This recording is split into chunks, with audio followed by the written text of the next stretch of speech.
Polybius was born around the year 203 and died around 120 BC. He descended from the Achaean city of Megalopolis. He was an ancient Greek historian under Roman influence. After defeating the Macedonian Empire, which contained a large number of Greek territories, the Romans took Macedonian and Greek children with them as hostages in Rome. One of them was Polybius, who stayed in Rome for 17 years. As an educated and intelligent boy, Polybius was brought to live in the home of Aemilius Paulus himself, a Roman general who defeated Macedonia, where he was raised together with his children. In 150 BC, he was allowed to go back home, but he refused, and together with Aemilius Paulus' son, went to North Africa, where he witnessed the destruction of Carthage by the Romans. After that, he went to Spain, and then returned to Achaia, where, thanks to his connections with the Romans, made better living conditions for the Greeks. He wrote several books, but many of them were lost. His partially preserved work is the book Histories, in which the period from 220 until 146 BC is described in great detail.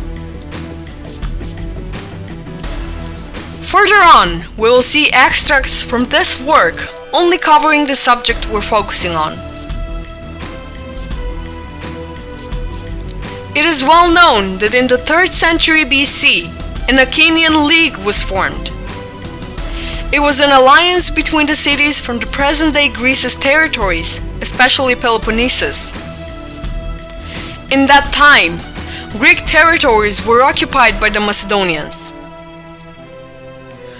The leader of the Achaean League was Aretas, who first fought against the Macedonian slavery, and later, after he was about to be replaced as leader to the Achaean League by the Spartan Cleomenes, he called his former enemies, the Macedonians, to help him. But, after they returned to Peloponnesus and helped him, the Macedonians did not retreat, but stayed there.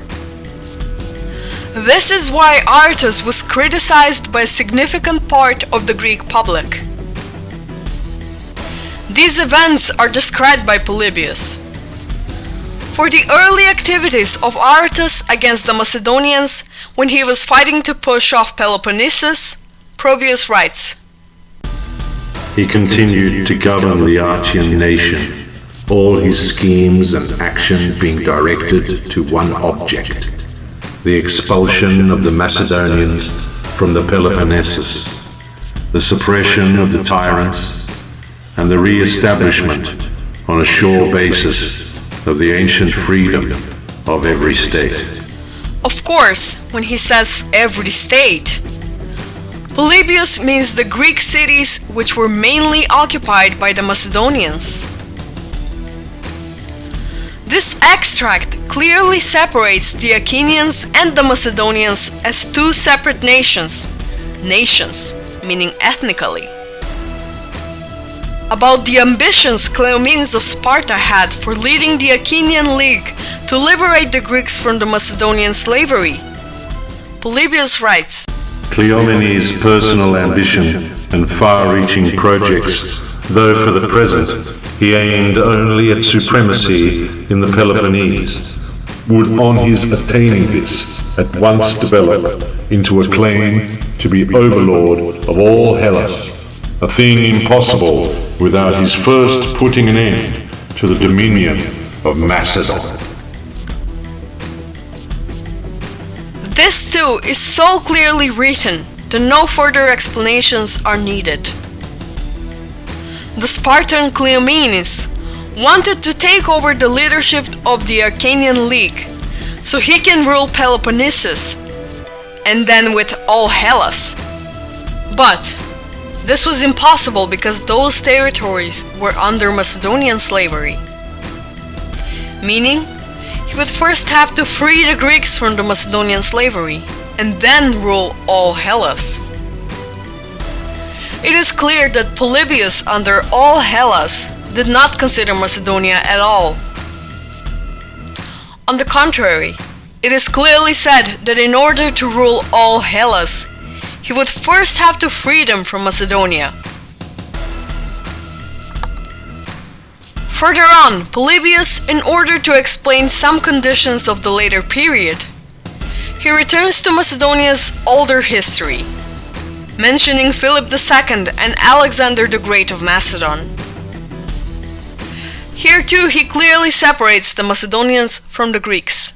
Philip perceived and reckoned on the cowardice and indolence of the Persians as compared with the military efficiency of himself and his Macedonians, and further fixing his eyes on the splendor of the great prize which the war promised, he lost no time once he had secured the avowed goodwill of the Greeks, but seizing on the pretext that it was his urgent duty to take vengeance on the Persians for their injurious treatment of the Greeks, he bestirred himself and decided to go to war, beginning to make every preparation for this purpose.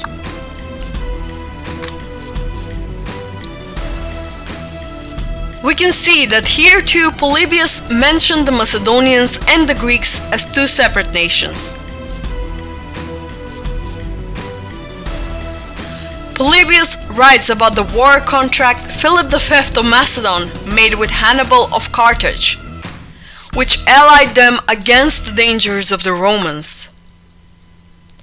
One article from this contract says, King Philip and the Macedonians, and such of the Greeks as are the allies, shall be protected and guarded by the Carthaginians.